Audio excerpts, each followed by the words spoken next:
Alright, good evening. It's back for another stream of Dual Destinies. Pick up where we left off on the first case. Oh neat, there's like an autosave for this one. Huh. I think this is the one we want to go to.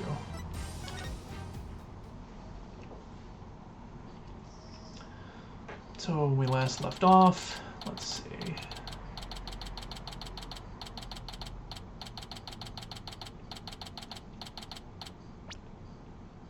So we last left off, we were solving an explosion case where someone got taken out by an attempt to blow up the other courtroom. And they suspected it was this girl who I guess had been who had to deal with some false evidence or charges previously, and they say she held a grudge against the courtroom, and this is why she was trying to blow it up. And then there's this guy who is the bomb specialist, and the lady who died was a detective as part of the incident. And then there's Apollo, who was, I think he's going to be okay, still at the hospital undergoing treatment. Assaulted during the trial yesterday. So I guess something happened to him while he was in the room. Unless they're, yeah, because he was in the hospital before. You're a young rookie lawyer at our agency, also our client's friend. Yeah. So something happened to him as well, so I guess we're going to find out what happened there. This isn't exactly how I envisioned the second day of this trial to start, but given how things ended yesterday... Good morning.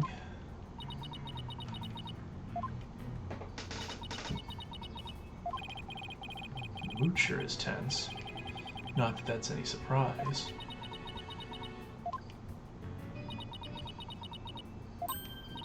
Oh, hey, did you read the paper this morning, boss? Huh? The paper? That came out of left field. You didn't read it? Then you don't know the big news. Somebody spotted an abominable snowman way up in the mountains. Tell me you know the difference between a paper and a tabloid, Athena. Might show up in the forest where you live, Junie. So you better watch out, okay?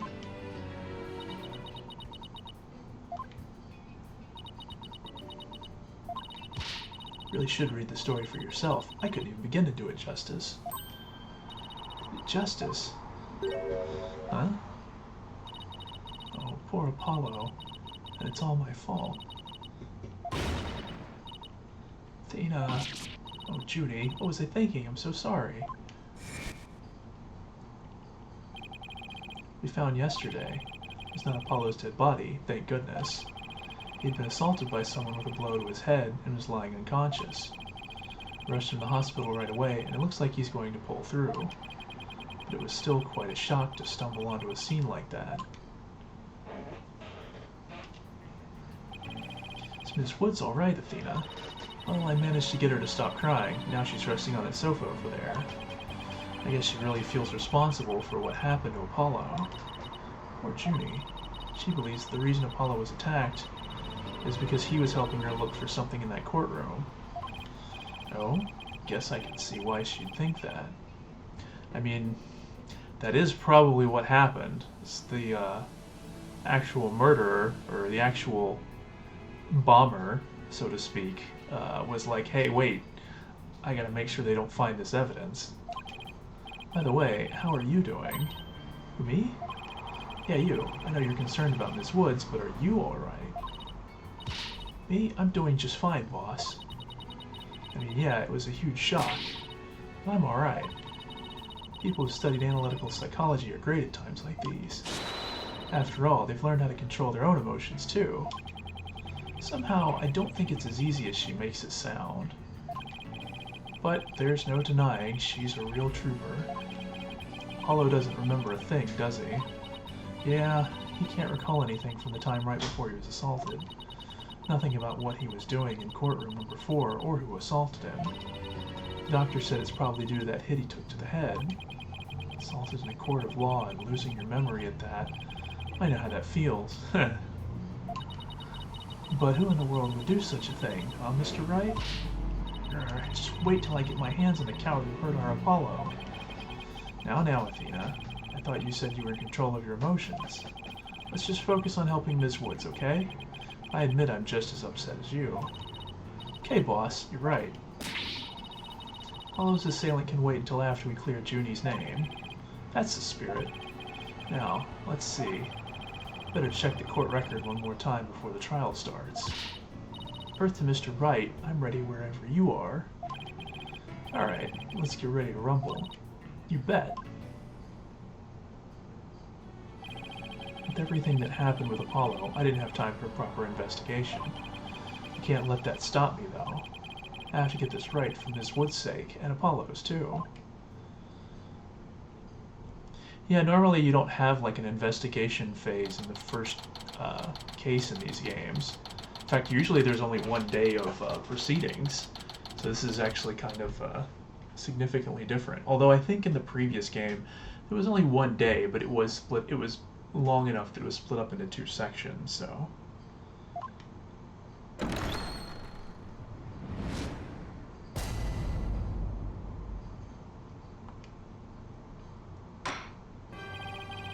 Court will now reconvene for the trial of Juniper Woods. Prosecution is ready, Your Honor. Defense is also ready, Your Honor. Now then, I believe I instructed the prosecution to further their investigation. Were you able to locate the remote switch in question? I'm afraid the remote switch is still missing, Your Honor. I must say I'm disappointed, Mr. Payne. Not angry, just disappointed. I apologize, Your Honor. Aha! Looks like the prosecution is just as unprepared as I am. There is a separate matter, however, that I would like to bring up during this trial. A separate matter, you say? And what might that be? Assume you're aware that another incident occurred during yesterday's trial. I'm speaking, of course, of the assault on Mr. Justice in the ruins of courtroom number 4. Uh-oh, why is he bringing that up? Yes, what a truly harrowing experience it must have been. Poor Mr. Justice. At the time of the attack, Mr. Justice was not alone. He was with the defendant, Ms. Juniper Woods. He isn't going where I think he's going with this, is he? The prosecution wishes to indict Ms. Woods on the charge of Mr. Justice's assault.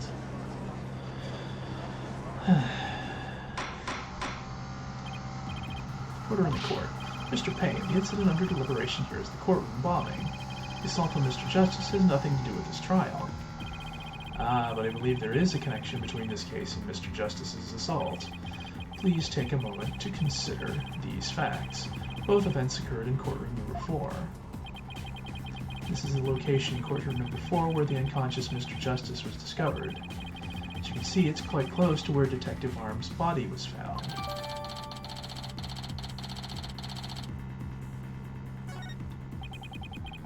The question is, why did the culprit feel the need to maliciously attack Mr. Justice?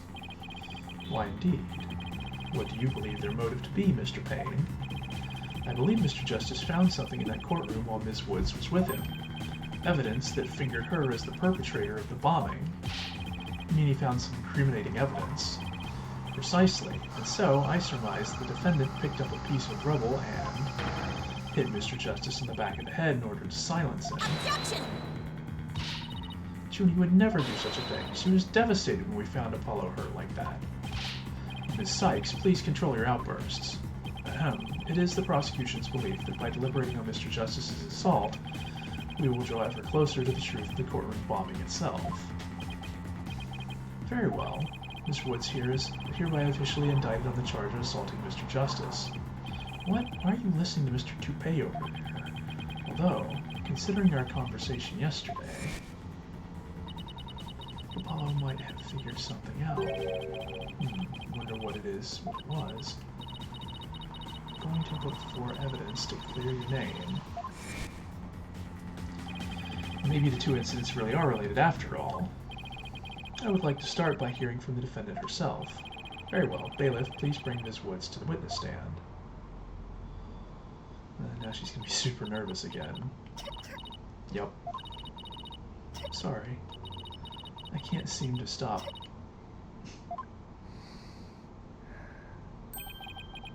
Miss Woods. Guess she's still really upset about Apollo. Miss Woods, you went to the ruins of courtroom number 4 with Mr. Justice, did you not? Yes, I did. Good, good. If you would then, please testify about what happened to the court.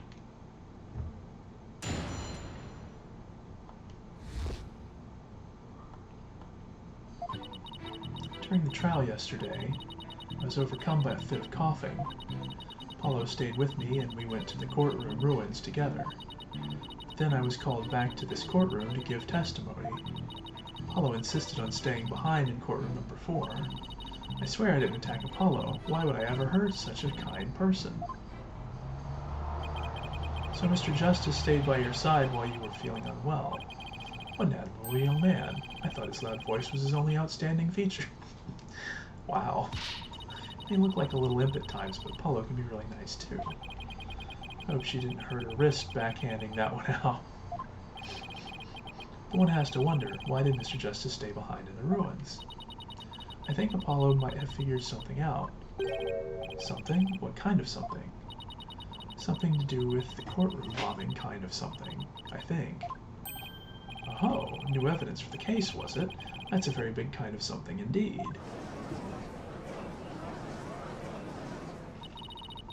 I believe so. He mentioned looking for some evidence when I was called away. Objection! Just as I thought, there is a connection between the two incidents. But the defendant has told a very big lie, Your Honor. What lie is that? When she learned Mr. Justice would be looking for evidence, she attacked him. She attacked him to give herself the chance to destroy that evidence. No, I never. Objection! Miss Woods repaid Mr. Justice's kindness with violence. We found the proof of her foul deed there in the courtroom ruins. Really? What on earth? Do you see it? There in front of Mr. Justice's right hand. Witness the message he left us. It's written in blood. Ooh.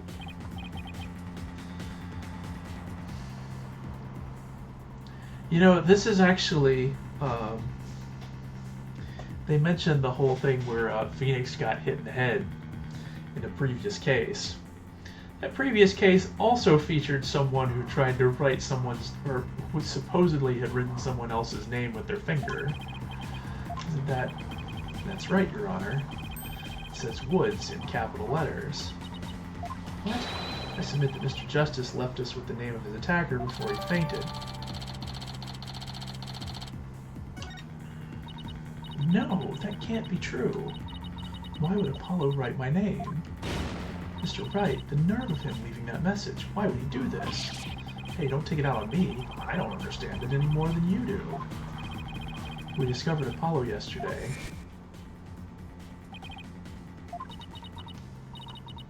No.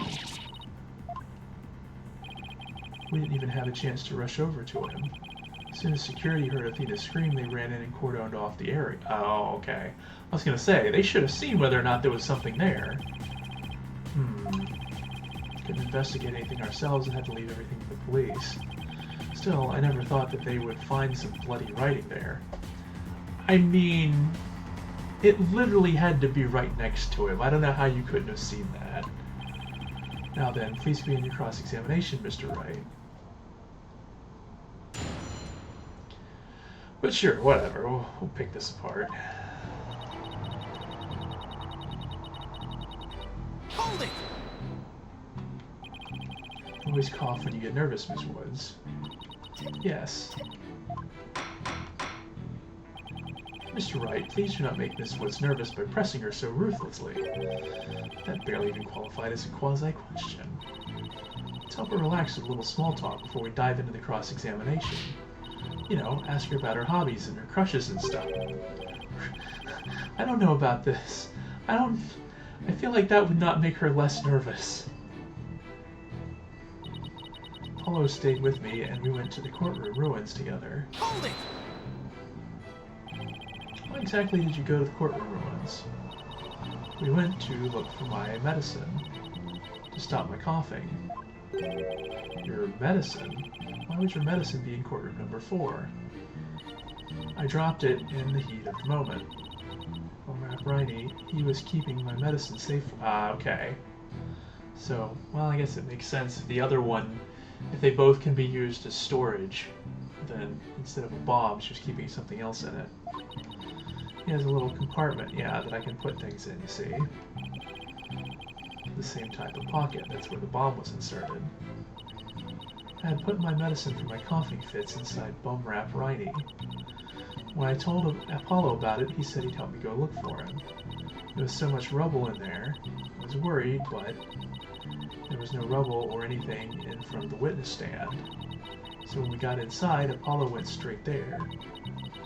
Started looking for my Riney in that area. Why would he look in the witness stand area, though? So nice of him to do that for me, in spite of all his injuries. Apollo is so strong and kind, just like the trees of the forest. The way she makes him sound, you'd think Apollo was some kind of ancient god. Oh wait. So that's why you went to the ruins, I see. That seems to be quite an important fact. Please add it to your testimony, Miss Woods.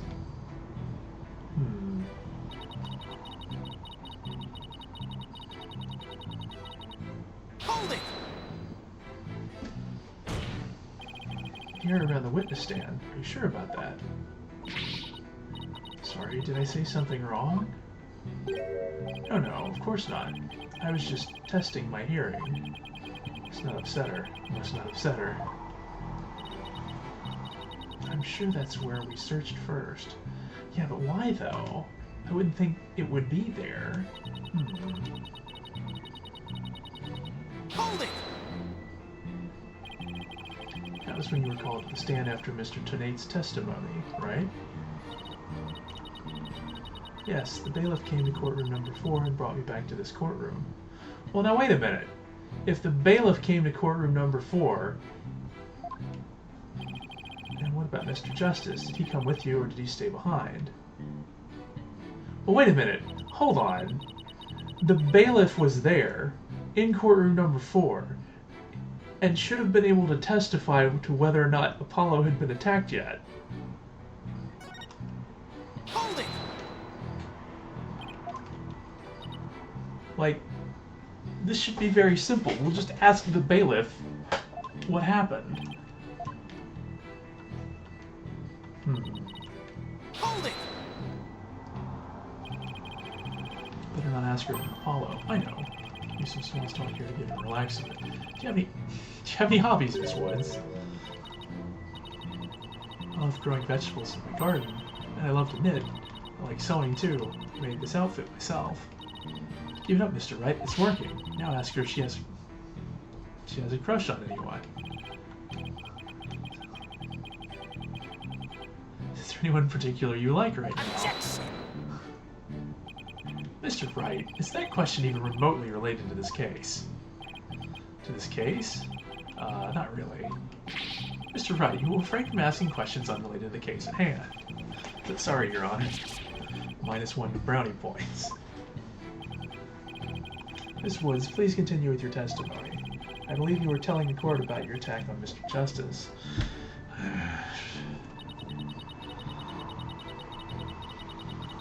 Hold it! So you think Mr. Justice is very kind. He rescued me. He's like the sun, strong and warm. It makes me feel strong too. All these adjectives I associate with the sun are sweltering and oppressive. But then Apollo got hurt, and it's all my fault. Judy, Apollo is going to be fine. He's just like the sun, right? Well, the sun doesn't just drop out of the sky. You really think he'll be fine? The sun does go down at night. And that means Apollo could... Mr. Payne, I do not think much of men who make young ladies cry. Yeah. So Apollo was trying to help Juniper. He knew that Apollo could be such a sweetheart. Must have been pretty hard on him, too, with all that rubble everywhere. Now that I think about it, There's something odd about what Apollo was able to do. You know, considering what Miss Woods said just now, I think you're right. Yeah. Porter was in a very unusual state after all, which leaves the million-dollar question, what would explain this contradiction? Anyway, let's see what happens when I present what I suspect is our answer. Yeah, I mean, aside from the fact that, like I said, the bailiff should be able to clear a lot of this up for us. Witness stand.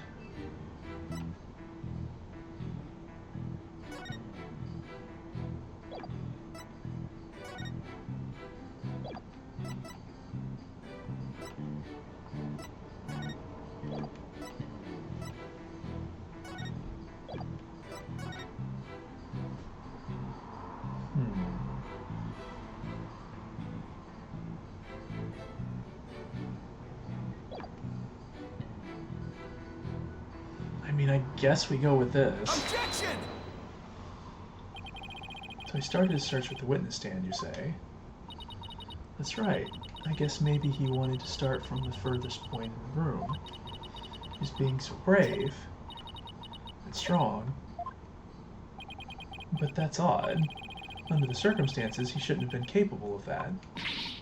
But he was, and he still is. You might not look it, but he really is brave, and kind, too. No, that's not the part I'm finding fault with. Someone has a crush on Apollo.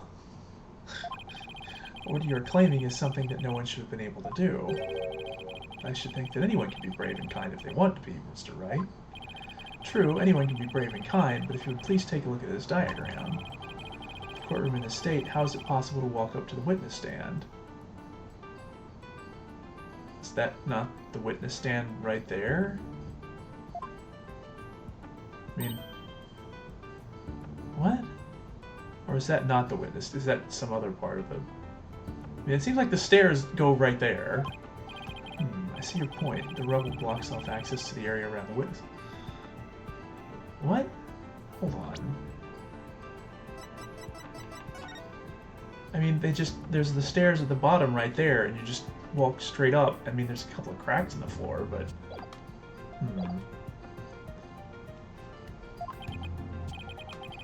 Does such a tiny inconsistency even matter? Perhaps the witness is simply misremembering it. Great, now I'm not so sure it matters. A real man doesn't make mountains out of molehills, you know. That's precisely what Mr. Wright does best. I call slander, Your Honor. So, was it really impossible to approach the witness stand? I have to say, it's a bit hard to tell with any accuracy just from this diagram. Mr. Payne, do you have any other photos of the crime scene? Let me see, Your Honor. Ah, yes. I have one more. Here it is, a more pulled-back version of the photo I presented before. Well,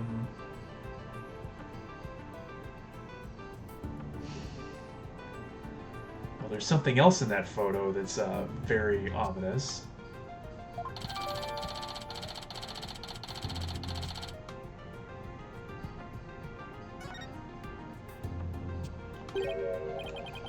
It's that hunk of metal and wheels. Mr. Payne, is the metallic object in that photo Mr. Tonate's bomb transport case? That's right. Is there some problem? Ah, yes, that transport case was there in courtroom number 4 when the bomb went off. Must have been there ever since. Oh, that's it. Miss Woods, have you remembered something? Yes, I just realized. Its position. It's different from before. Its position? Position of what? The position of that big metal thing. Bomb transport case. Yes, when Apollo and I went there, it was in a different place. Where the case is in the photo was open space, so it was easy to search the stand. I see. So where was the transport case when you and Mr. Justice saw it? As I recall, I think it was more to the right. To the right? Then that means... In that case, the case was over there at the time of Apollo's attack. Who cares where the transport case was when? What difference does it make? It has nothing at all to do with what we were talking about. Objection! The transport case has everything to do with this discussion. In fact, it's so important that it's enough to turn the prosecution's argument on its ear. What? Well, that certainly sounds very relevant indeed. And you sound as though you know where the case was at the time of the attack. Well, if there's more to the right, then the crime scene starts from the photo, and this is where the transport case was at the time of the assault on Mr. Justice. I mean, we really only have her word on this. But sure. Presumably it would be covering up the word woods. Your Honor, I assert this is where the transport case was at the time of the assault. That's inconceivable. Miss Woods, was this where the transport case was when you saw it? Yes, that's where it was. Thank you, Miss Woods. I'm sure the court has noted an interesting fact about this position. The transport case covers up the writing in blood. Exactly. If the transport case was in that position at the time of the assault, then no message could have been written there because the case was in the way. Which leads us to conclude that Mr. Justice couldn't have left that bloody writing. Objection! Why should we believe the defendant's claim that the case was in a different position? She's obviously lying. Objection! The fact that the case was moved after the assault on Mr. Justice is proved by more than Miss Wood's testimony alone. And where is this proof you're talking about? It's right here in the crime photo. I'm keen to see this proof myself, Mr. Wright. Oh. Yeah, it does look like there are tracks where it was moved.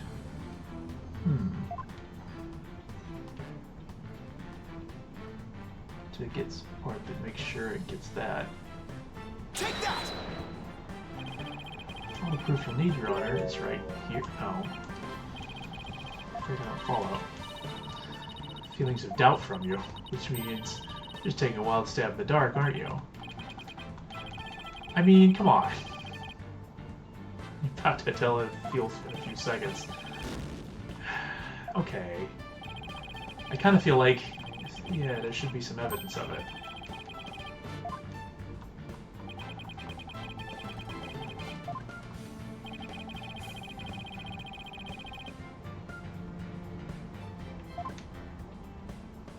I mean, I guess maybe it's right where the woods are? Take that!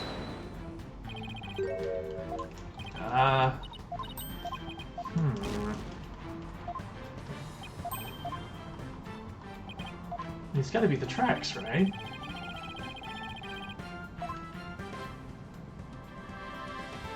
Take that!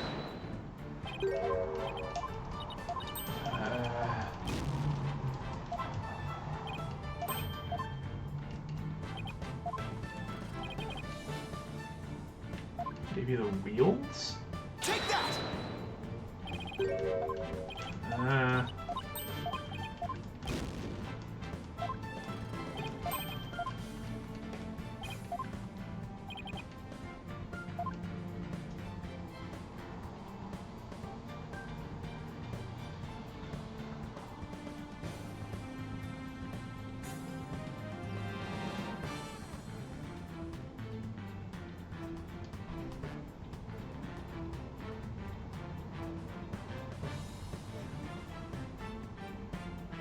We already tried like right here, right here, right here.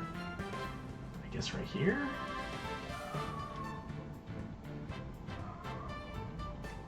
Take that!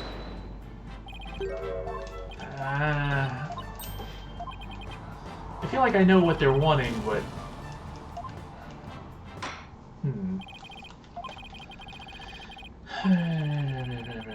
Yeah.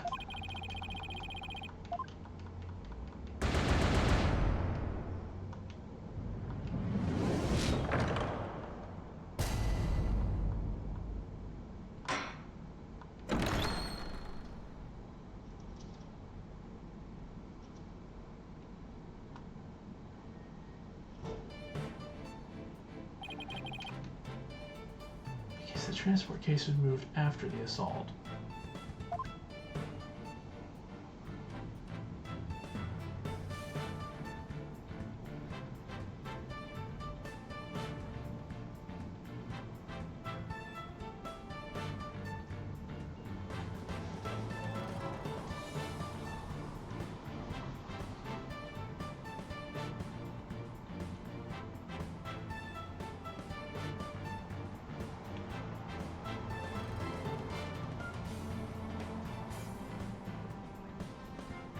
If I go this part right here, maybe this part here. No, I think we did this part.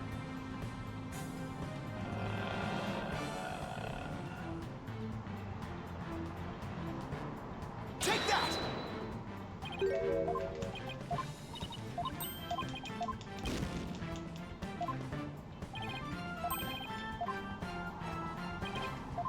I mean, I don't know what it would be other than the tracks. Oh, because this part right here. Because if the tracks ran over, the tracks had to be right here to run over his bandage. Take that! I see. They wanted that specifically. Because if it weren't for the bandages being right there, you could have argued that the tracks were moved at some other point. Fair enough. I just didn't realize they wanted that specific one. I see it, but what is it?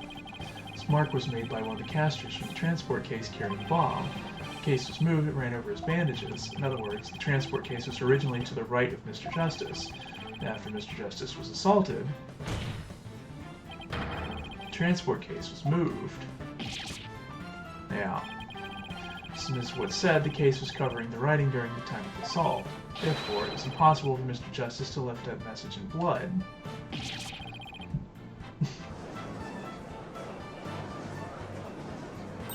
It's kind of like a quail from this angle. You did it, boss. It's a real nail-biter, but you pulled it off. Yep, that should bring down the prosecution's claim like a house of cards. Order in the court. Mr. Wright, that was a very clever deduction. Oh, it was nothing, Your Honor. Nothing but pure genius. Take that. Boss, I'm sensing a definite smug and braggy vibe coming off of you. Ugh. I have just one question, Mr. Wright. Yes, Your Honor? Mr. Justice didn't leave this message in blood. Then who did? Huh? What?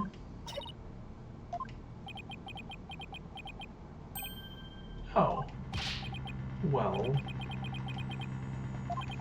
Looks like I should have taken that train of thought through to the last station. Well, well, I've heard a lot about this. This is Mr. Wright's famous bluffing technique, is it? Ah, this feeling. It brings back memories of the old days. Back when you carved out a name for yourself by bluffing your way through thick and thin. Gee, Mr. Wright, the judge kind of makes you sound no better than a two-bit con man. You made your argument with such confidence, Mr. Wright. Now I'd like to hear your answer with just as much confidence. Hey, until the judge asked the question, you didn't catch on either, Buster. Why now, boss? I hope you didn't bluff your way into a corner. Think, Phoenix, think. There must be a way through this. I have to dig my way to the truth somehow. Who could have written that message in blood? I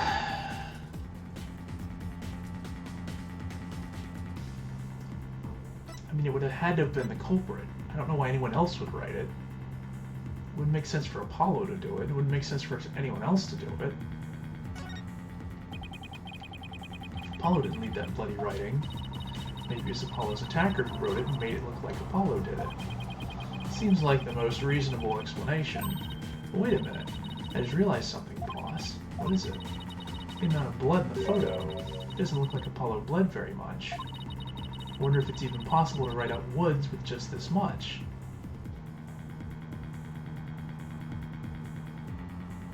It also looks kind of like there's something else after Woods.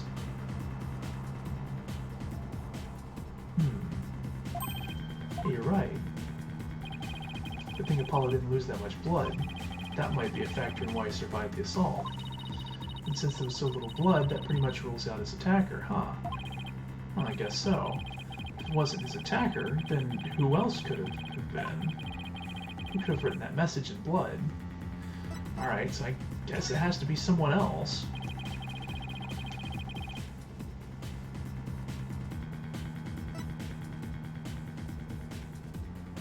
Who could have left the bloody message? It wouldn't be her. It wouldn't be Athena. It wouldn't be him. I mean, it's either this guy or her.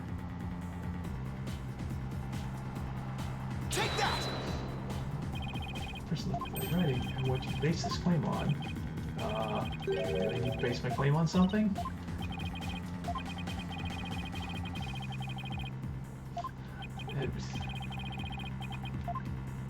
Oh, it's gotta be him because it's his case. Yeah, okay.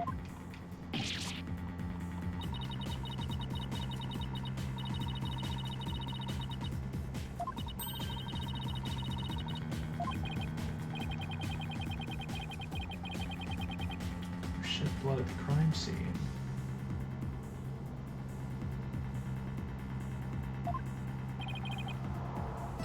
Oh, I mean, I guess it could have been her? Take that! I don't actually have any real proof of this. I've come this far, there's no turning back now. Besides Apollo, there was one more person who shed blood at this crime scene. What would I do? I believe it was Candace Arm who left behind this message in blood. Yeah, that also doesn't look great for us. Detective Arm, you sure you know what you're doing here? Not really. Objection! What kind of ridiculous assertion is that? If you had said the attacker left the message to throw people off, it might have made sense. At first glance, that would seem to be the most reasonable explanation. However, Apollo didn't shed enough blood to write such an extensive message. Uh-oh. Ah, I see. Even the photo makes it clear there wasn't enough blood to write all those letters. Mr. Justice did survive. I suppose he didn't bleed very extensively in that case. But why would Detective Arm write the defendant's name? There is no connection between the two whatsoever. And I didn't even know the lady who was killed. Thank you for not trying to take advantage of this, Prosecutor Payne. The connection between the victim and defendant. They had never even met each other. That's very true. Well then, let's see. And maybe the intended meaning of the message is not what it appears to be. Intended meaning, not what it appears to be. Maybe the message was not intended to be Woods. Coming from you, that's quite the bold statement, Mr. Wright. I wish to assert that this bloody writing could have some other meaning. Yes, Your Honor. For something I pulled out of a wormhole, it could turn out to be the truth. Objection! It clearly says Woods, as anyone can plainly see. What meaning could it possibly have? Objection! Candace Arm was a detective. Maybe Woods only means something police, like a police scanner code, for example. I'd think of that. You may have tricked his honor, but you'll never get the best of me. I have a thing for studying on the weekends, as you may have already guessed. There is no such radio code as Woods in this state, dear Mr. Wright. Is that a fact? Don't look at me. I know as much as you do about police codes. Enough of this. I was quite taken with the defense's new theory. But if they can't substantiate it with anything, then I must end things here. No, please wait, Your Honor. Very well, but before we discuss this theory any further, I demand a plausible explanation. Mr. Wright, what is the true meaning of the bloody writing? Well, I believe it's... And no stalling. If you can't come up with an answer quickly, I will declare this discussion officially over. I'm in trouble now. What other meaning could it have besides the obvious one? Maybe it means something in another language, or maybe it's a code. Think, Phoenix, you can do this. Each piece of evidence will tell us what the word Woods really means.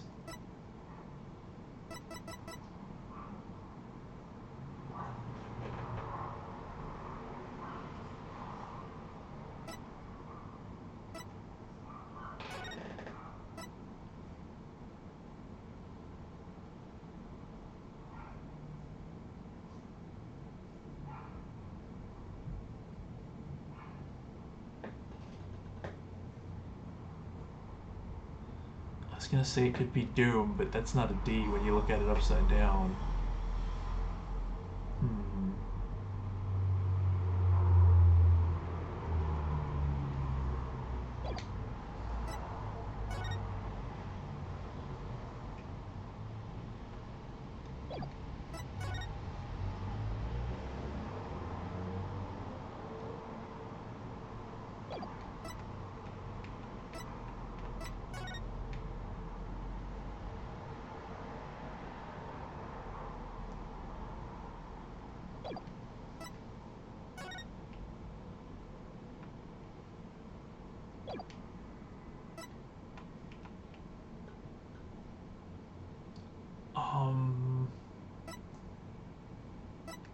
I mean, it's not the badge.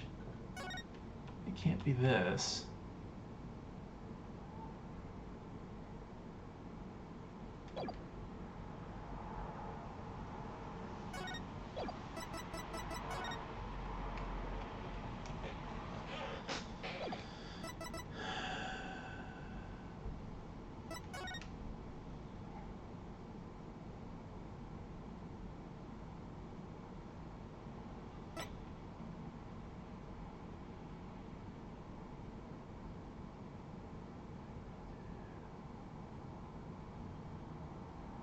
Wait, zero dimensions?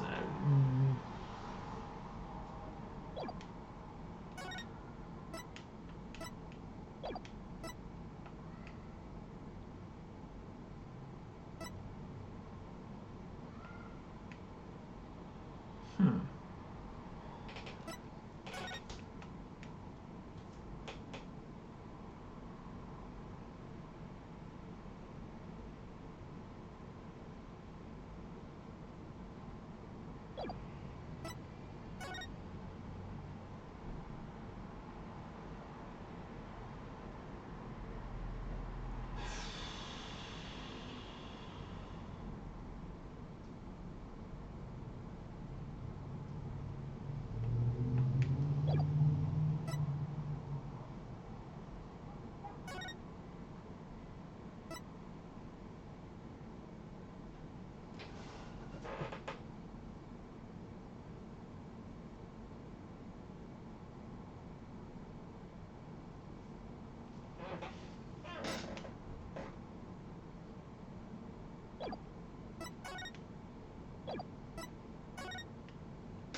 Doesn't appear to be any writing anywhere else.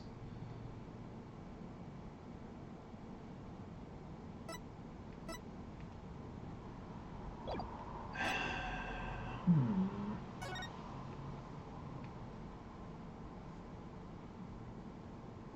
Thought maybe there would be some.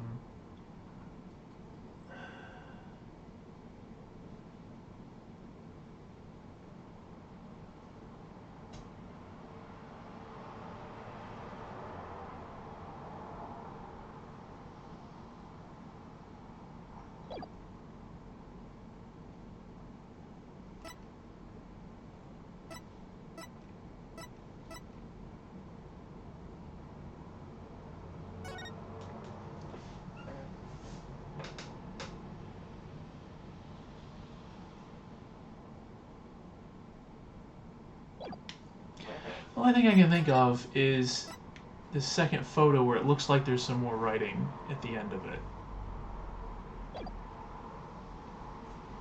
Take that! Apparently that's not it. Exactly is your point, Mr. Wright. I thought this evidence was supposed to tell me what woods really means. Doesn't it, Your Honor? You're asking me or telling me? Guess I'll let you... I'll do the judging around here, and I judge that you deserve a penalty. Okay, so it's not the extra bit at the end there. There's something here that looks like the word woods. What? Something here that looks like the word woods.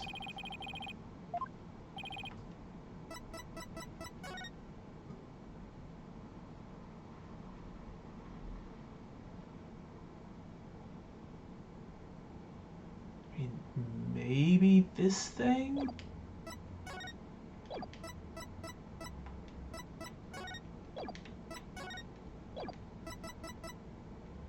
Take that! It's got two O's. Bomb transport case. I'm headed out here with your shenanigans, Mr. Wright. Take a look at the numbers on this case, Your Honor.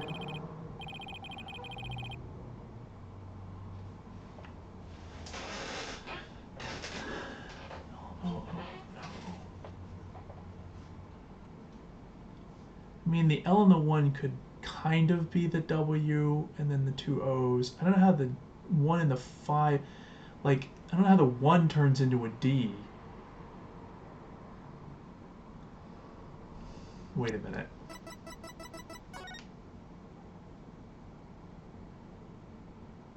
L10015. I guess maybe if somebody else added a couple of extra things afterwards? And then the R is the one that got removed? What does that have to do with anything? Could those numbers possibly have to do with the case at hand? Now please take a look at the bloody writing shown in the crime photo.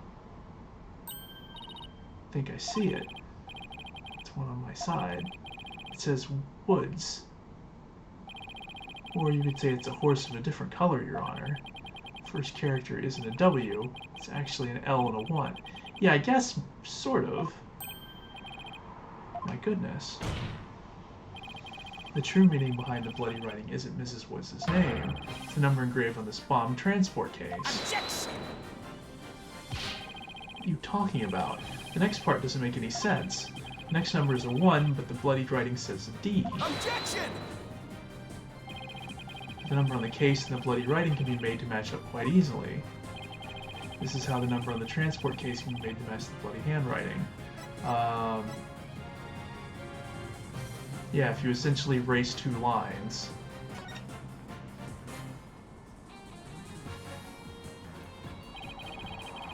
Please erase the third downward stroke of the W and the curved part of the... Yeah. So it's close... Yeah, okay, and now that I can see it from this angle, there's definitely... That's gotta be the R there.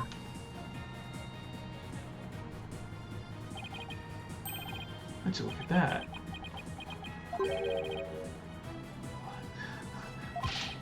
No, Your Honor, it's meant to be read as a word. It's the number L100015, which, if you take away the final R, is the exact same number that's on the bomb transport case. Erase 2 lines and they match up, you say? Well, I can change anything and anything else simply by erasing 2 lines. If you erase 2 lines from your name, would you be happy as Mr. Wright? Well, would you, Mr. Wright? Only right spelling is right. Okay, I'm doing pretty well here, and I think I've drawn the right conclusion. I mean, possibly, but then you have to wonder where did those 2 lines come from?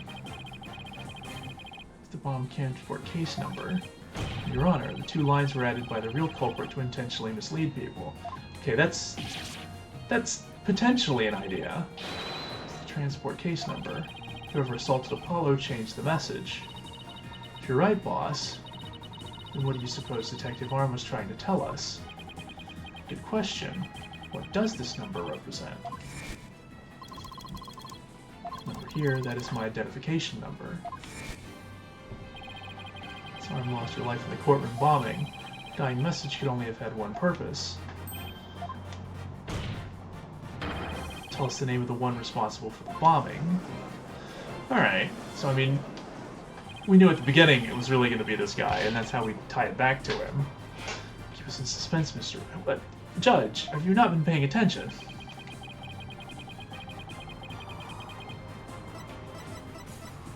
Take that! Especially to indict Mr. Ted Tenate on the charge of the courtroom bombing.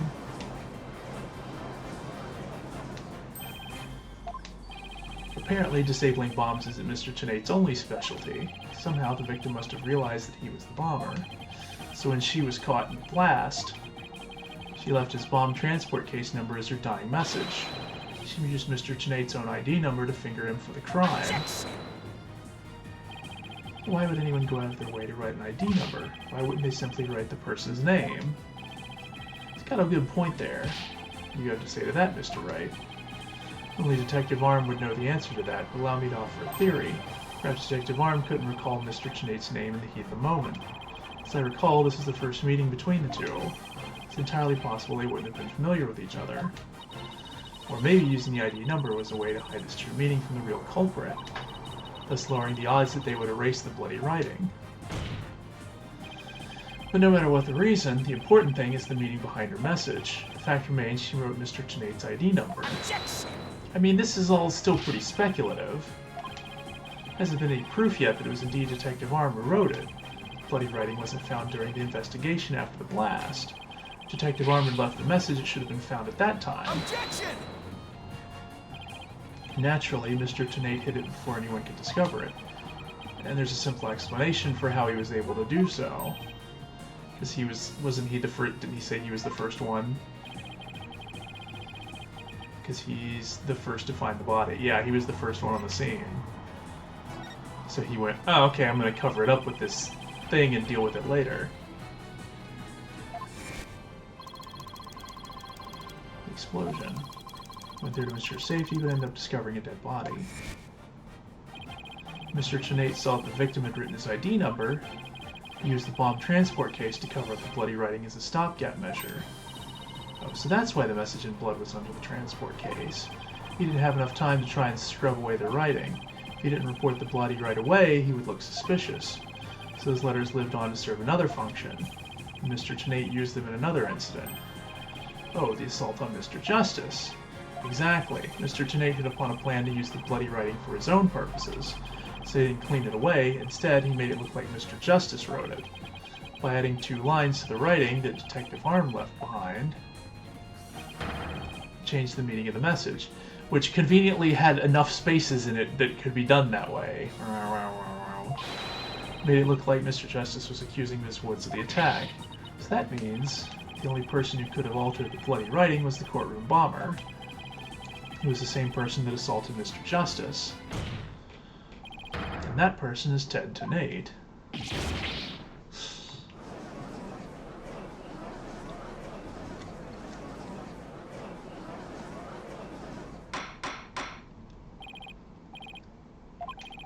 Looks like we will have to hear from the bomb specialist himself. Mr. Payne, please have Mr. Tenate take the witness stand.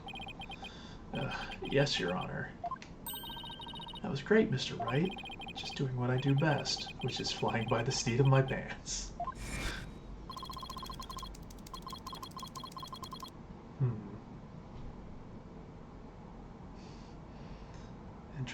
An interesting choice of phrasing there.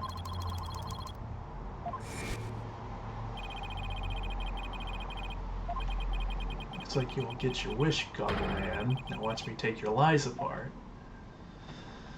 Okay.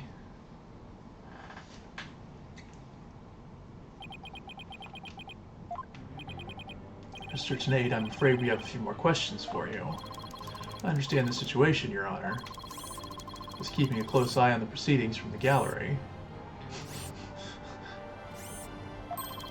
The allegations are all laughable. Objection! I would be laughing if I were you, Mr. Tenate. The message in blood matches your ID number. The same ID number that was there on that bomb transport case. Such a far-fetched theory, no better than a tangled ball of wires. I'll have them untangled for you in no time at all. You were the first person on the scene after Detective Arm left her message in blood. You were the only one who could have hidden the writing and then used it again later. I see ×2, but then let me ask you, do you have any proof that Detective Arm wrote that message? It's a very good question. Well, do you, Mr. Wright? The best way to prove that Detective Arm wrote that message is to... I don't think the handwriting is going to work. It's going to have to be the DNA. Your Honor, I request the DNA test be performed with the blood itself. So you know as it is, it will be obvious as to who wrote the message. Very well. Bailiff, please put in a request for a DNA test with the forensic team. It'll be some time before we have the results of the analysis. Until then, let's hear more from the witness. I'd like nothing more, Your Honor. I want the court to hear how ridiculous the defense's theory is.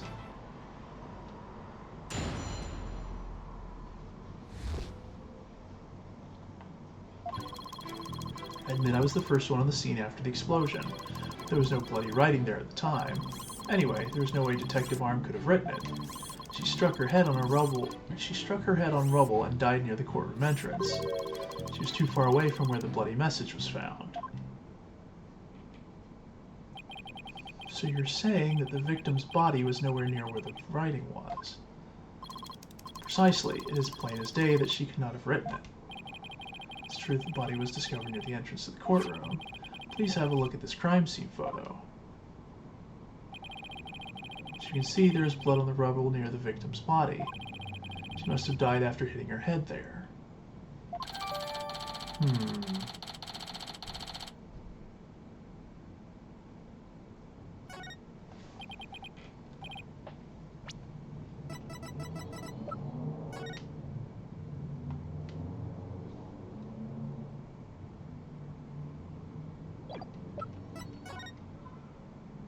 Okay, so we don't see that part on that angle there.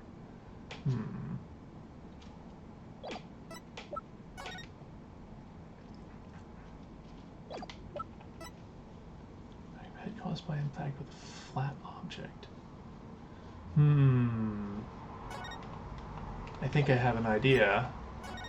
Because that's a corner, that's not a flat surface. Alright then, Mr. Wright, you may cross-examine the witness. Do you have what it takes to take my infallible testimony apart? I don't think it's as infallible as you think it is.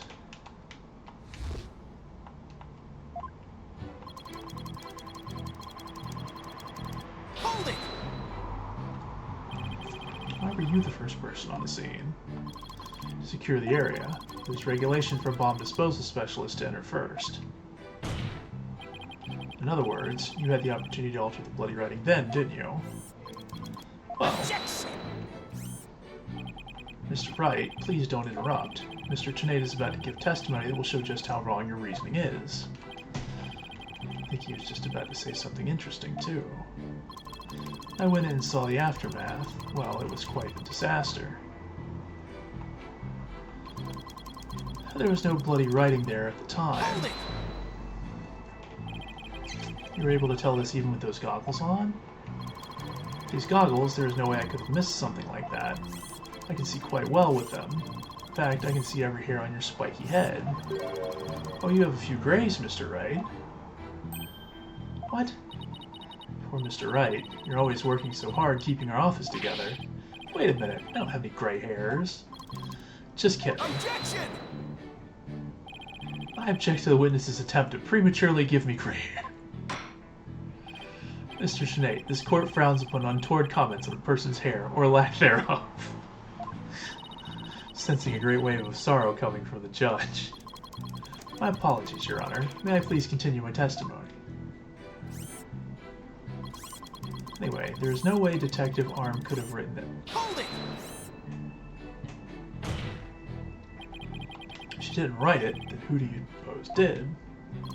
Mr. Justice, of course. Just before dying, he wrote the name of his attacker, Juniper Woods.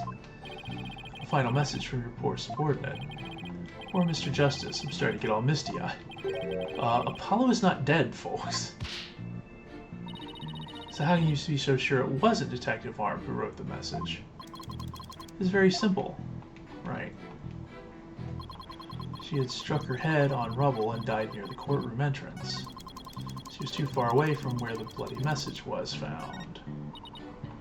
The victim's body and the writing are several yards away from each other. There's no way she could reach. Quite the conundrum. So that means something is off somewhere. There must be a contradiction.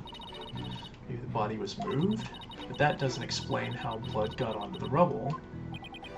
What if that was done by the real culprit after the fact? Yeah, because in this case, it's something about that might contradict the evidence we have. Yeah.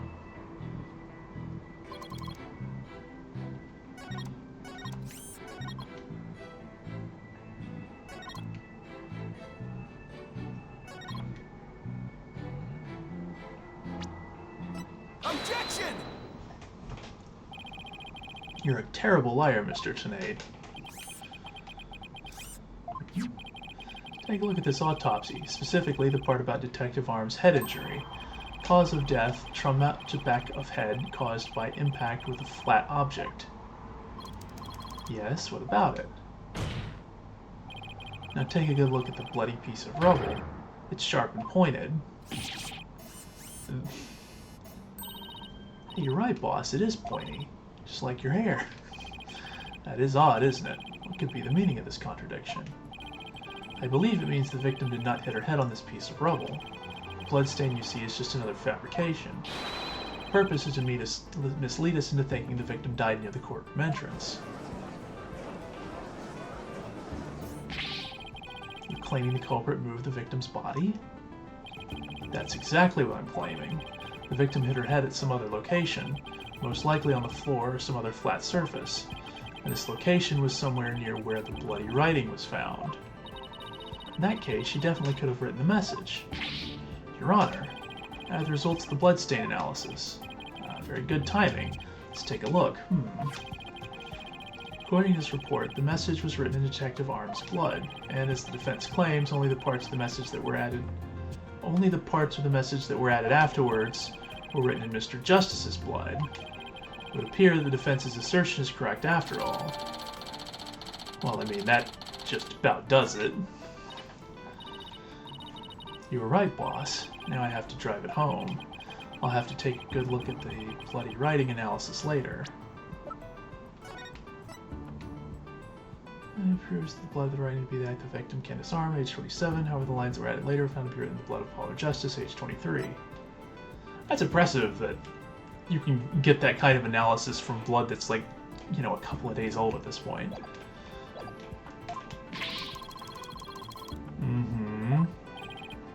Mr. Tenate, it is now apparent that you've told several lies to this court. I hope you have some sort of explanation for yourself. Fine, I will confess. You will? Then why are you so calm? This time I will tell the truth. Spoken right before more lies were given. It's true that Detective Arm wrote my ID number. She very plainly wrote L1015R. I was shocked. I did not detonate the bomb. Detective Arm must have mistaken me for the real bomber. Not wanting to be accused, I moved the body and covered the writing. My bad. So it is your assertion that you merely moved the body, is that it? That is correct. I did not kill Detective Arm. Oh well, if that's all you did, then... Wait a minute. That in and of itself is a criminal act. Glad to see you finally crossed that finish line, Your Honor. Very well then. Your cross-examination, please, Mr. Wright. I mean, we've seen this before. The murderer tries to take a lesser charge to get out of being convicted of the whole thing. Hold it! To admit that you actually did see the bloody writing that Detective Arm left. My bad, I should have said so from the outset.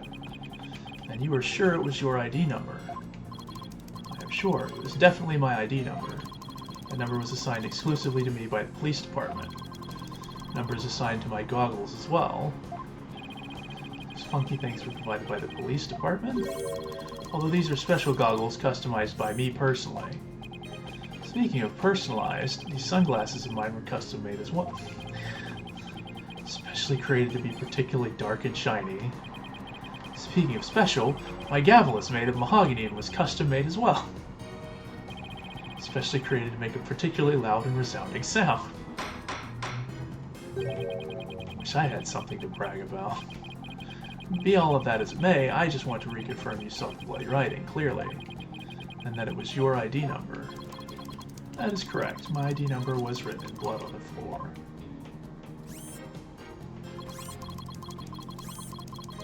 Hold it! It was written after the bomb went off in the courtroom. Correct. I didn't know why she would write it, so that sent me into a panic. Sounds like you were in quite a tizzy. If I were in his shoes, I guess it would have psyched me out too. I can imagine coming across the message Sykes written in blood. If I saw gasp in pain written in blood, it'd certainly make me gasp. Rest assured, Mr. Tenate, I understand how you must have felt. And so you discovered your ID number written in blood at the scene, and... That is right, I saw it with my own eyes. It very clearly said L1015R. But I did not detonate the bomb. Hold it! Didn't you? The victim may have had special knowledge of who the bomber was. No idea what thoughts Detective Arm may have had inside her head. Not like I ever dismantled her mind to check. Mr. Wright, if you have suspicions about the witness, let's see your proof. Evidence is everything in a court of law. Even school children know that. How many years have you been a defense attorney now? Cut me some slack, will you? Don't feel bad, boss. You just got your attorney's badge back after all. In that sense, you're still more of a beginner than I am. suppose I should be thankful you're not a licensed psychologist. Mr. Tennate, please continue with your testimony. Pleasure. My ID number was left at the scene, but... Detective Arm must have mistaken me for the real bomber. Holding! Mistaken, do you mean you had nothing to do with the explosion? That is correct. That is why I was shocked when I saw my ID number. Suspected Mr. Tennate for no other reason than the fact that, as the bomb specialist, he was in charge of the bomb. In other words, false accusations. Vocational discrimination, I say. I do not support discrimination of any kind. Well spoken, Your Honor. If the victim had been found to be killed with a gavel, Mr. Blue Suit over there probably would have pinned the crime on you. He would? Well, that just wouldn't do. Mr. Wright, if you dare try to pin anything on me, I will find you in contempt of court. I've never even tried to harm a hair on the strand of your beard, Your Honor. Well said, Mr. Payne. Because I am so closely associated with bombs, I was afraid I would be prosecuted if anyone saw the bloody writing. Not wanting to be accused, I moved the body and covered the writing. My bad. Holding! You didn't think to clean away the bloody writing. I didn't have time. By the time I found the message, the blood was already dry. Police were waiting just outside for me to secure the room, and I still had to move the body. I was in a panic. With no time to spare, I temporarily covered the writing with my case. Didn't you think the police would find it during their investigation? Regulation stipulates only specialists may touch transport cases. Because of the danger, you see. I thought I would clean up the writing once they were finished. My bad. Does you really think that would just magically smooth everything over? This guy is something else. And I don't believe Detective Arm's dying message was just some mistake. You won't wriggle out of this that easily. Mr. Tennate see when he first discovered the bloody writing. There has to be a contradiction hidden in his testimony somewhere. Well, the one obvious thing I can think of is if you compare this to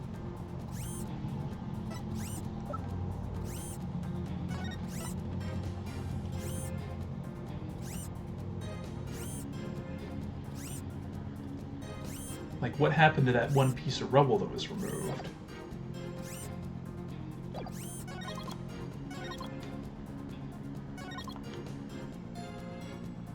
Move the body, cover the writing. I mean, that is probably true. You probably did do those things.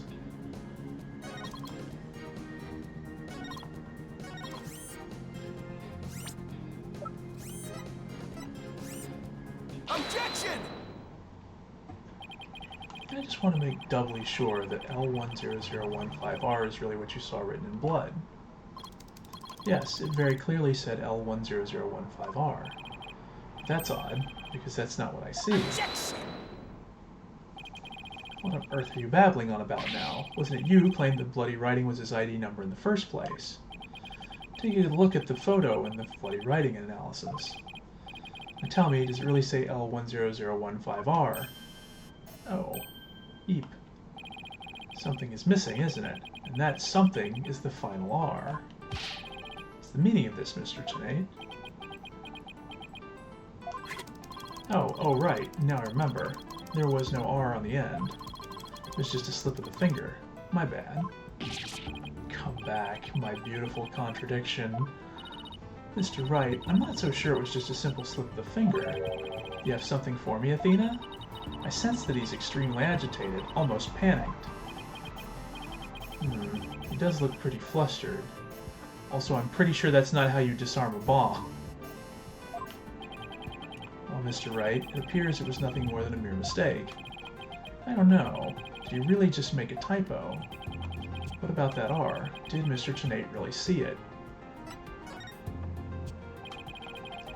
He really did see the R, but there's no R anywhere in the... Yeah, it's right there. It's... Yeah, now that you take another good look at the photo. That's it. Is it now, Mr. Wright? Trying to imitate Apollo and his cords of steel?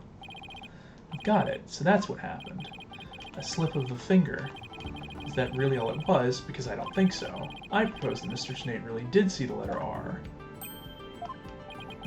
But the photo clearly shows that there is no R. No, Your Honor, actually, just the opposite is true. He actually could have seen it. If you're going to make that claim, then you'd better be able to point out what you mean. Part of the photo shows that Mr. Tenate could have seen the R. Take that! Please look here to the right of the 5. Do you see a little bit of red? Oh, I see it, just on the edge of where the floor is broken up. That's the R that Mr. Tenate saw. I wonder...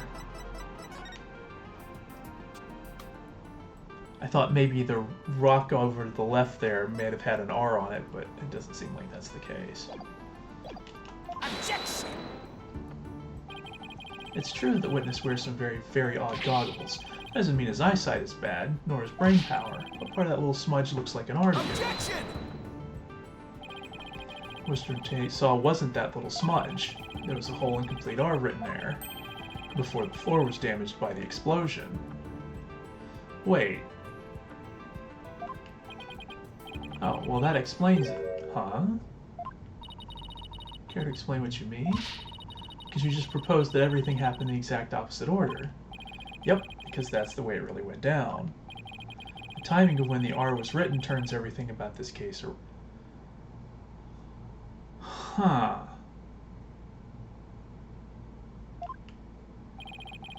The floor was damaged by the explosion. When was the message written? It was written before the explosion. With the bloody message running off the edge of the damaged floor like that, we can only conclude that it was... Oh. So she wrote it on the... That had to have been some crazy timing. Because if he... Okay. So if he hit her with something before the explosion, and then she tried to write the message, because she wouldn't have written the message on a part where the rubble was missing. That's ridiculous. If that were true, it overturns your own premise. That's right, it does. In fact, it turns everything upside down. The victim was not killed by the explosion in the courtroom. She was killed before the explosion ever occurred.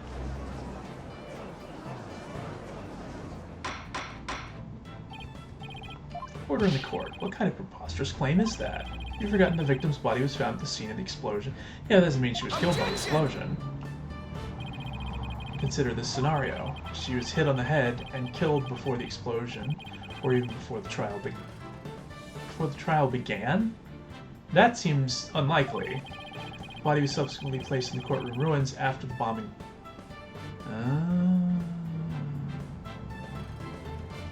Was she not there for the case? I guess if that case didn't involve her, then...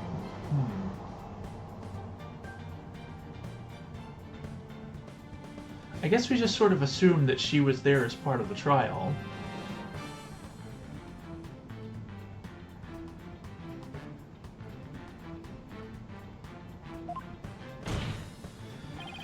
That way it'd be made to look like she was a victim of the blast. Sounds like we'd better look into what the victim was doing before the trial. Mr. Payne, did anyone see Detective Arm before the trial?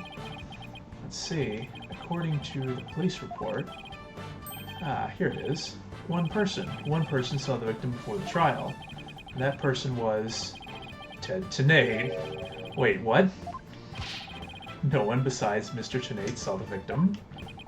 That appears to be the case, Your Honor. Okay. I feel like this is something that should have been brought up earlier. But now ask the court to recall something. Specifically, Mr. Tenate's words from yesterday. It's when Detective Arm and I were transporting the bomb. Mr. Tenate, just before the trial, you were with the victim. Two of you were together at the scene of the crime, courtroom number 4.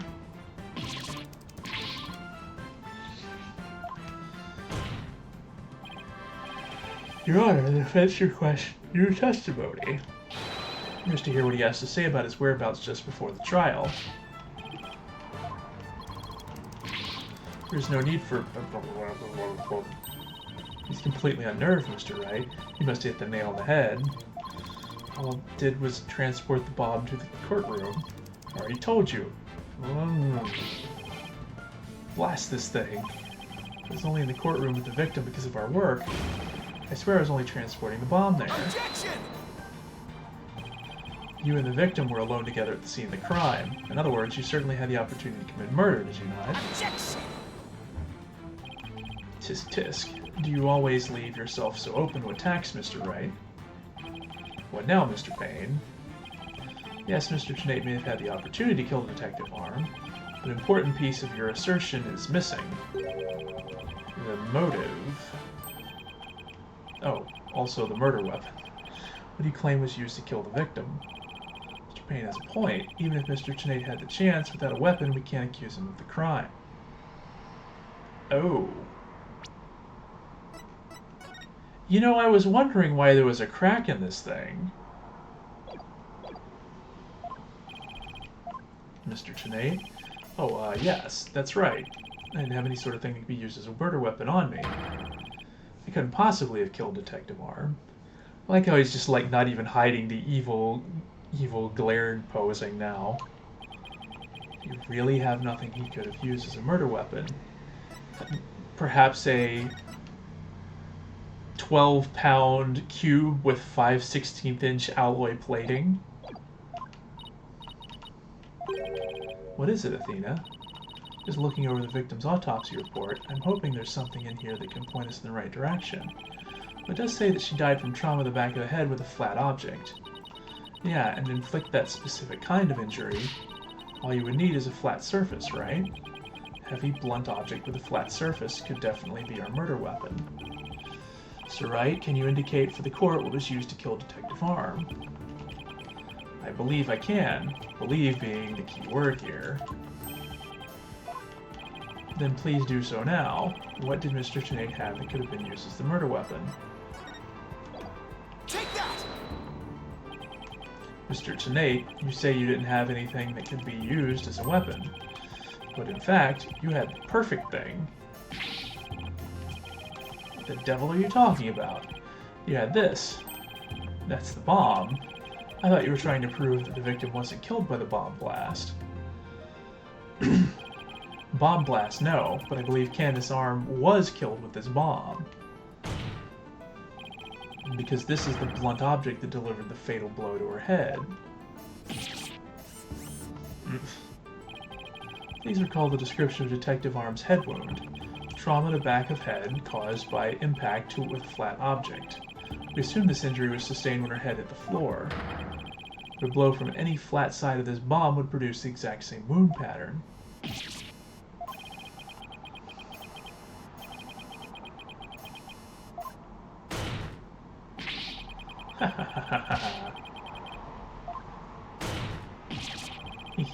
Okay.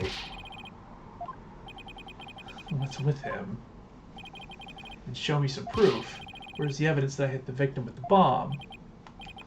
He's right. I don't have anything decisive. Did you find any of the victim's blood on the bomb? That would be decisive proof. But too bad. The bomb is blown to bits. It's long gone. Boom. Game over. Yeah. Ugh. Mr. Wright, is there really nothing in the bomb in the photo? Yeah, there is. The timer display is a little broken here. Maybe it broke when it made contact with Detective Arm's head. It's definitely a distinct possibility, but unless we find a fragment with the victim's blood on it, it's not going to count. I guess you're right. By setting off the bomb, Tennate managed to obliterate all traces of the murder weapon. What in the world do I do now? Times like this, I've got to change gears and look at things in a different way. Instead of looking for the things he wasn't able to hide, I should be looking for a way to expose the things he did hide. Ted Tennate murdered Detective Arm before the trial started, and he placed her body in the courtroom after the bomb went off. So he had to have stuffed his... I'm guessing he had to have stuffed her body in the case, which means there was something he needed to keep hidden until then, and I think I have just the thing. A photo that shows exactly what Mr. Tennate had to hide.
it's gotta be this photo.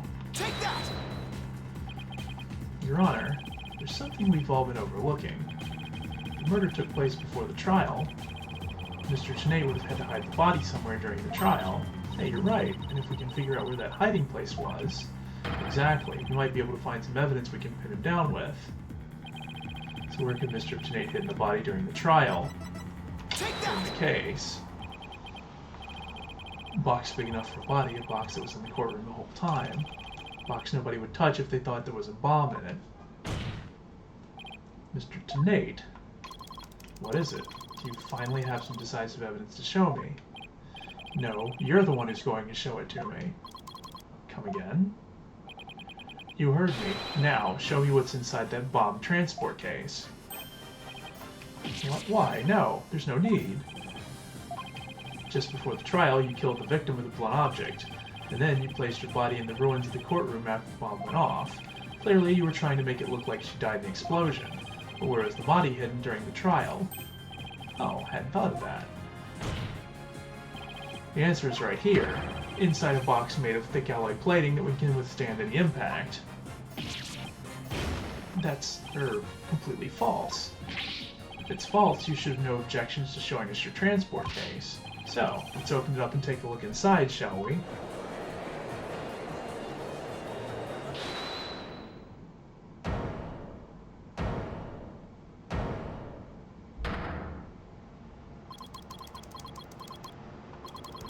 Let's not. Not if you value your life. What's he up to now? Remain calm and listen carefully. This bomb will detonate in 5 minutes. What? Huh? I repeat, this HH-3000 will detonate in 5 minutes. What's going on? Your Honor, I recommend you adjourn this trial before this bomb goes off. Mr. Tenate, are you threatening me? I am the only one who can disable this bomb. You do not want to die, your only option is to listen to me. Mr. Tenate, didn't you say that's just a training model, a fake to practice on?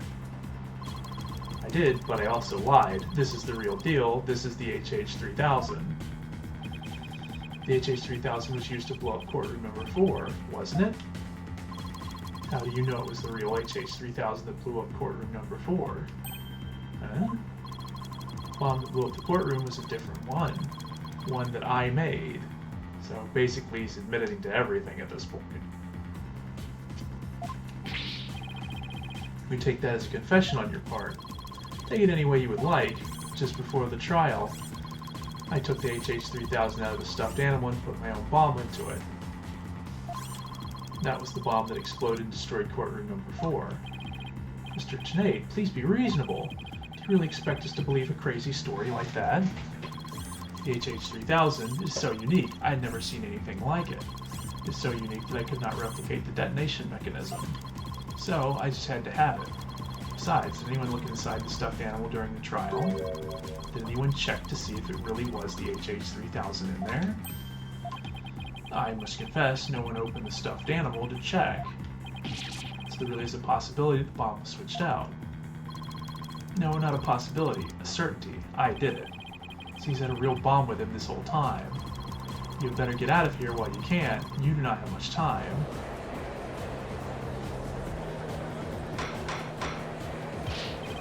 Order in the court. I'm out of here. It's gonna blow. Run!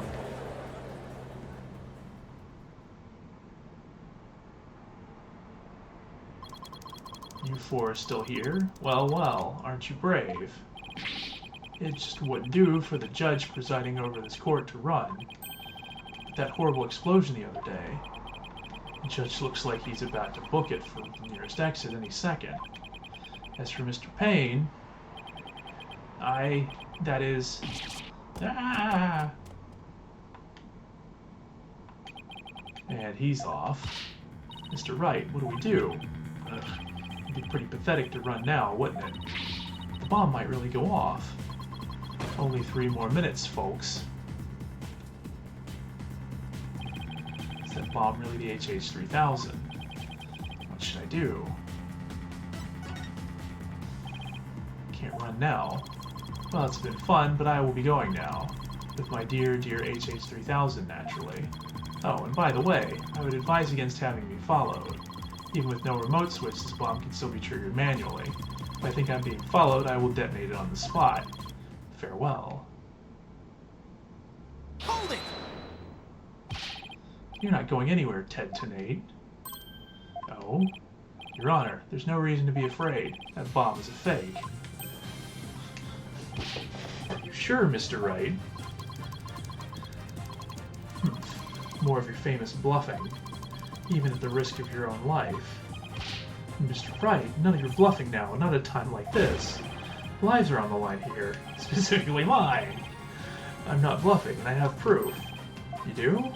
Yes, of course, Your Honor. It's right here in the photo of the bomb, clear as day. Proof that Mr. Tenate's bomb is not the real HH3000. Out with it then, immediately. Is the proof that Mr. Tenate is holding is not the real HH3000.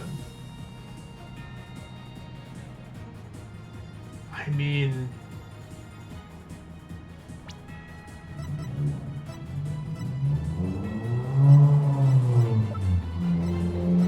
He did talk about the detonation mechanism.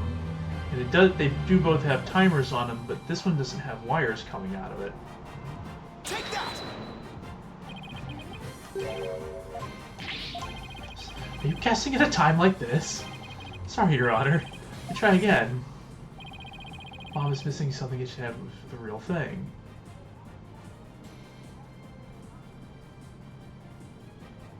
Wait, but I thought that was it, because there's wires on this one and there isn't wires on the other one. That's the proof I need. The bomb doesn't get us, the judge definitely will if you don't get this right. Try again, Mr. Wright, and no guessing this time.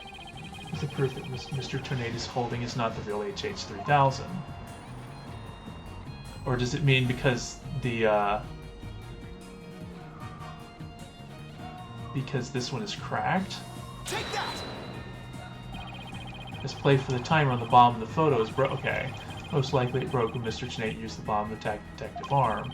Display on the bomb in front of us is not broke. I see. Right. Therefore, this is not the real HH3000. Mr. Tenate was truly lying when he said he switched out the bomb and the stuffed animal. The real HH3000 blew up in courtroom number 4. This bomb is nothing more than a fake, a model used for training purposes. Fear not, Your Honor. I'll examine the inside of the bomb transport case myself. Yes, please do that, Mr. Wright. No, stop! There it is. Is that a blood stain? Just as I expected. Your lies have all been blown to bits, Mr. Tenate. I'm confident DNA analysis on this bloodstain will confirm that it's Detective Arm's blood, and that those results will conclusively prove that you murdered Detective Arm. How about it, Mr. Tenate? Think you can dismantle this decisive evidence?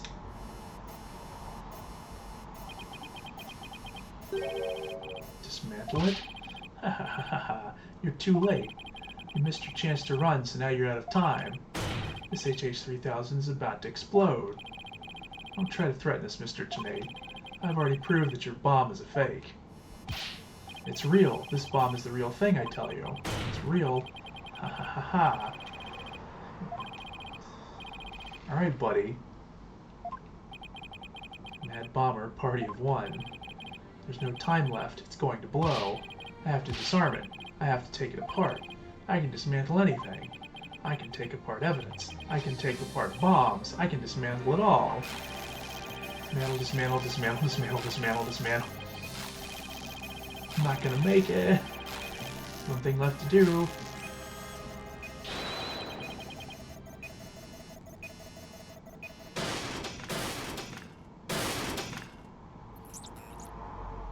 Duh.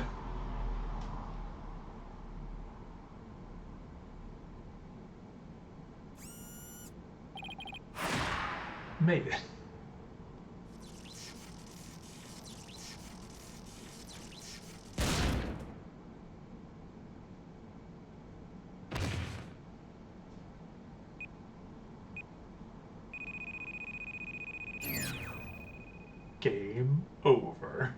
Dismantle attempt. Fail.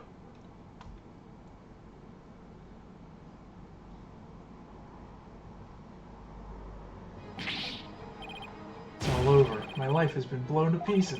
It's all that stupid woman's fault. Selling the bombs I disarmed in the black market. When I tried to take this one, she just had to notice, didn't she? She confronted me in courtroom number 4 that day. Okay. I was wondering what the motive for doing this in the first place was. That's why I had no choice. Before I knew what I was doing, I hit her. It's all her fault. I was looking for a place to hide her body. She left a message in her own blood. The trial was about to start, so I didn't have time to clean it up, and now all this. Thought for sure I could disguise her death with an explosion. That stupid defense attorney started sticking his nose into my business. After my testimony yesterday, I went to courtroom number 4, and I found that kid all up in my bomb transport case. That's when I snuck up behind him. Bam! And when the idiot police arrested that little girl, I thought for sure I could pin it all on her. Why? Oh, why?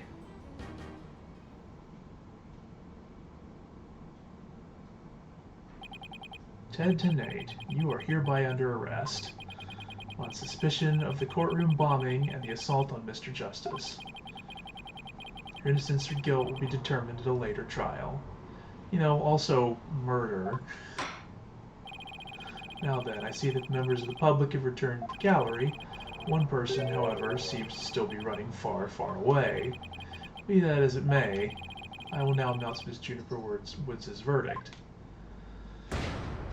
So, I guess the whole, jurist thing is not happening anymore?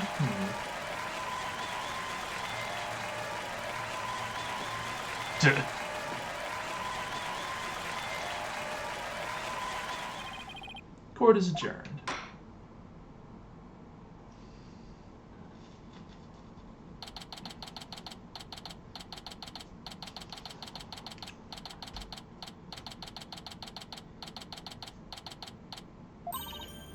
You did it, boss. Yeah, I guess we managed to pull it off somehow. So many mysteries cleared up all at once. It was amazing. Just sort of worked out that way, didn't it? That's not the kind of thing that usually just works out. You made it happen. And the way that mean old prosecutor hightailed it out of there, that was great. Mr. Wright, Athena, thank you for everything you did for me. So happy for you, Judy. Now you can go back home to the forest in peace. I hope that both of you will come and visit me there sometime. That would be nice. Thank you for the invitation. I don't know, Mr. Ray. Not so sure you could make it all the way up to Junie's house. How high up do you live again, Junie? Around 3,000 feet, I think?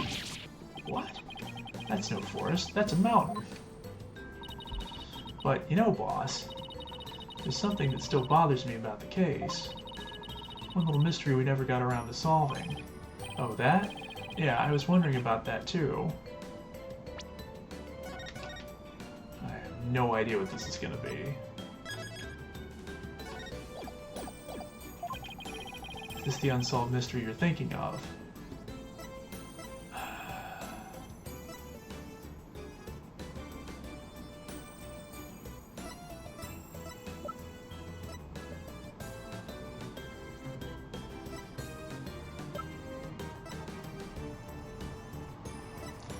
I mean, technically we didn't find either of these, but I assume this is the one that's more relevant. Take that! That wasn't the thing I was thinking. Oh.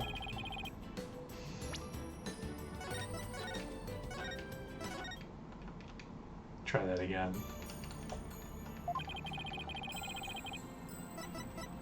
Take that! Remote switch, right? Yeah. I wonder where it disappeared to. Well, we also never found her, had her medicine in it, so I was like, that might be kind of important for her, but I guess that ended up not mattering? I wonder where it disappeared to. Maybe they just got rid of it somewhere.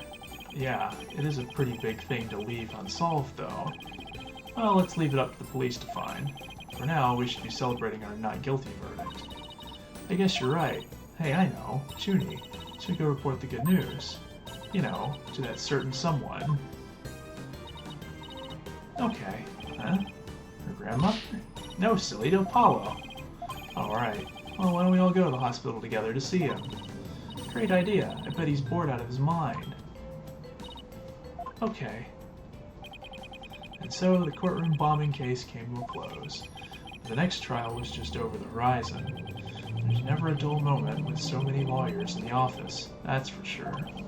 Apollo Justice, Athena Sykes, and me, Phoenix Wright. Between the three of us, there's no case we can't solve. When our powers combine... I was gonna say something else, but I won't. We're an unstoppable team. At least, that's what I believed.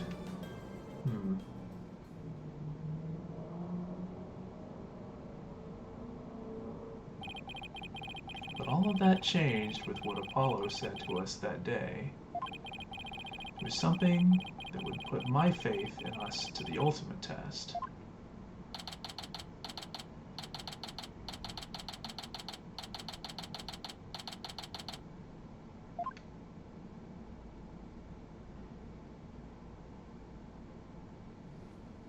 Sorry, but I'll be taking a leave of absence.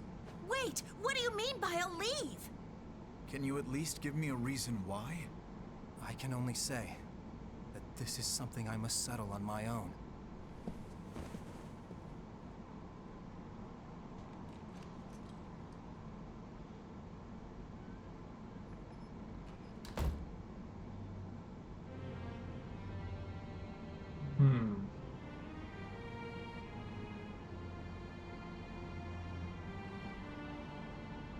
Oh, why, Apollo? Why are you shutting us out?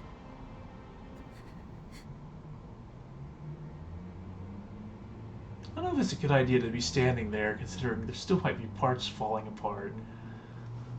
Or pieces of the courtroom still dangling off. What happened to you, Apollo? Ever since you put that jacket on, you've changed.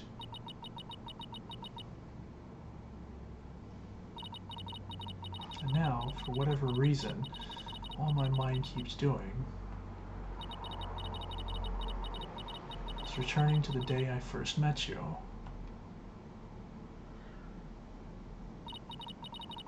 We had tackled our first case together, he and I, this past spring.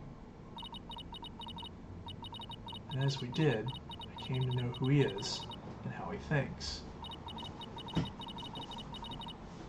It's a very peculiar case, one in which the victim was killed by a mythical creature. Huh.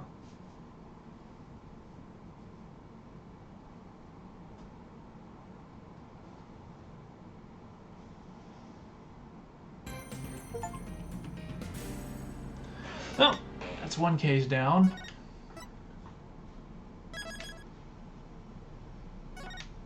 And yeah, I think we'll have to call it. It's getting late. I'm gonna have to turn in for the night. But we got through the first case. And it was pretty good. I'll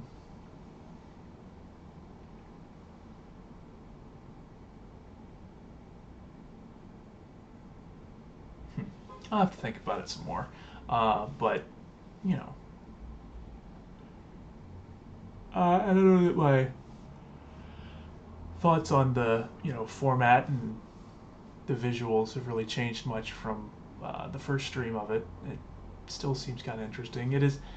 It does seem like there's a bit of a time jump, I guess, from I forget how old Apollo was in the previous game, but I guess something has happened, and that's probably something we'll find out in a later case in this game, presumably. So it seemed like there was definitely something in Athena's past that she had to deal with as a kid. So I mean, that's usually part and parcel for these games is that somebody's got some kind of past they've got to investigate or resolve. It was kind of interesting. The previous game was mostly around what happened with Phoenix. Like we didn't really dig too much into Apollo's past. So maybe we're gonna see more. I mean, we did, but we didn't really like. It wasn't really him specifically. Like we found out about one of his family members. We didn't really resolve any of that. So I wonder if that's something that's going to come up in this game. But I guess we'll find out. I don't know if I'll be able to stream tomorrow. Might have some stuff going on. We'll see. But if nothing else, later in the week we'll get started on the second case. But yeah, so until then, I hope you've enjoyed it, and we'll catch you later.